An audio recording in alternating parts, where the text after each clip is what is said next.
Salut, c'est Raphaël. La pulpe, c'est le concentré du smoothie. Belle écoute.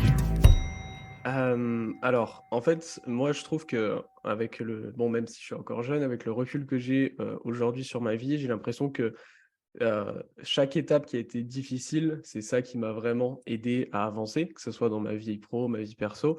Alors que quand tout se passe bien, j'ai pas vraiment l'impression que ça m'amène une grande avancée, tu vois? C'est plutôt chaque fois qu'il y a un élément marquant qui généralement est pénible, c'est ça qui aide par la suite à avancer. Tu vois? Un petit peu comme, je sais pas si tu pars en vacances, si, je sais pas, tu as ton pneu qui crève au milieu de la route, bah, en réalité, peut-être que 10 ans après, ce que tu te souviendras de tes vacances, c'est ce moment-là et ce qui s'est passé suite à cette crevaison et j'ai l'impression que c'est un petit peu pareil dans la vie et donc comment je suis passé de militaire à prof de yoga?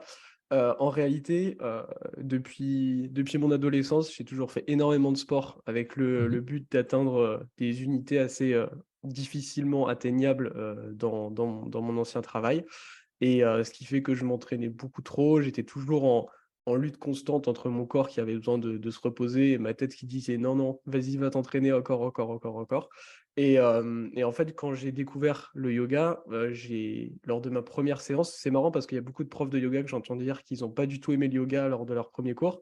Moi, c'est tout l'inverse parce que si j'avais pas aimé, je serais jamais retourné, tu vois? Logique.